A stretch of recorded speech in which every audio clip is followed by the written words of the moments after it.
kapayapaan at kabanalan ng mga sagradong lugar ng Kingdom of Jesus Christ ay marahas na ginulo at nilapastangan.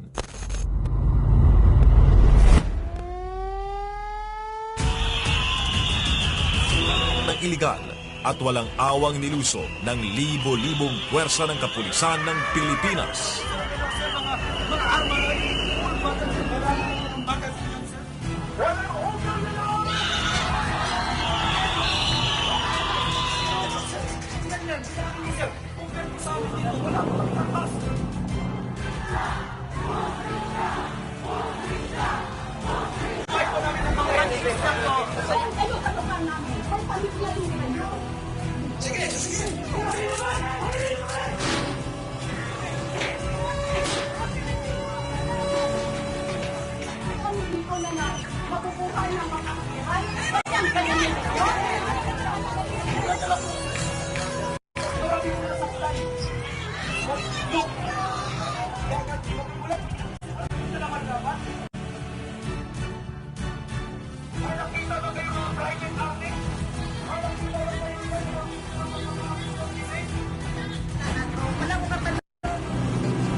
Warrant of arrest address to Sylvia Simanes. Pero ang address dito, sir, Pasig City, Metro Manila, sir. Basta may 30 minutes ka, attorney. Pag hindi, alas 5 papasok. Religious Tore, bibigyan daw tayo ng 30 minutes. Pero anong ginawa nila dito sa bakod, dito sa likuran ng PRGC Central Headquarters? Ayun, kumapasok sila. Ayun, o. Dinira na nila.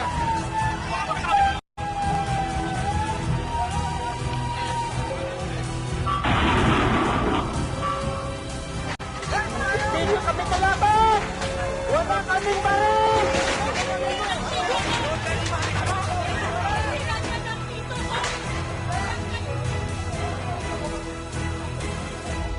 Sila ay marahas na sumalakay at lumabag sa karapatang pantao ng mga naririto.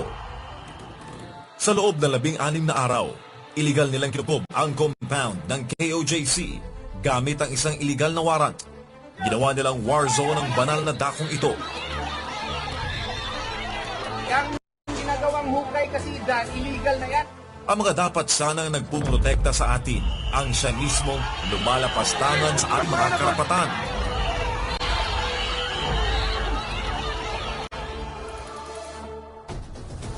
You go to any human rights advocate, there's nothing that we did. There's nothing that we did. Lahat ng pumasok na pulis, hindi armado. Walang baril, kahit isa. Hindi kami gumamit ng tear gas.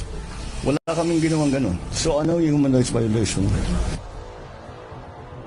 Hindi lang isang beses ginawa ito ng gobyerno ng Pilipinas, kundi paulit-ulit. Walang pakundangang niyuyurakan at hinahamak ang batas na naghihiwalay sa simbahan at estado. Para lamang pilitin si Pastor Apollo C. Kibuloy na yumuko sa kanila. Kaya yan ay pinag-isipan, pinag-aralan, talagang pinag-aralan. O ang importante, walang nasita. 3 buhay ang nagbuwis sa pagtatanggol sa karapatang pangrelihiyon at kalayaan na nagdulot ng matinding trauma sa libo-libo, bata man o matanda. Noong Setyembre 8, 2024, sumuko si Pastor Apollo C. Kibuloy sa ISAF upang itigil ang pang-aabuso sa mga miyembro ng KOJC sa Davao City.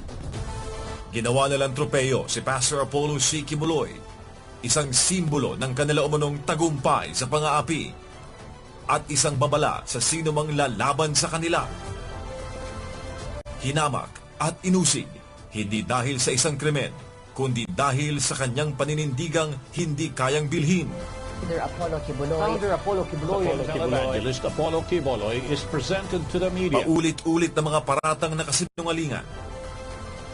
Dawa-gawa akusasyon, isang copy-paste na serye ng kaso dito sa Pilipinas at sa ibang bansa. Frozen assets. Pilit na pinatahimik ang Sunshine Media Network International. Hindi tumigil ang pag-uusig. Bakit? Dahil nilalabanan ni Pastor Apollo C. Kibuloy ang CPP-NPA-NDF, illegal na droga at korupsyon. Sa dami-dami ng inape, bakit ang taga kay OJC? Alam niyo kung bakit? Kasi hindi kayo bibigay sa pera. Ang pastor ninyo, hindi bumigay sa pera nung binibili ang SMNI. Bakit inuusig si Pastor Apollo C. Kibuloy? Dahil hindi siya lumuluhod sa makapangyarihan. Dahil kasama niya ang mga Duterte at mga ordinaryong mamamayang walang boses.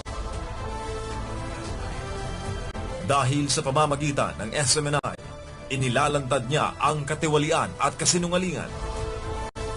Hindi po ito laban ni Pastor Kibuloy. Ito po'y laban ng mga ordinaryong Pilipino na inaabuso. Sa kabila ng lahat, hindi siya sumuko. Hindi siya yumuko sa panggigipit. Nanindigan siya para sa tama. Kaya ako dito, nag-alay ako ng buhay ko para sa inyo, para kayo ay matuto. If you are in the right, defend the right, do the right, and if necessary, die for us.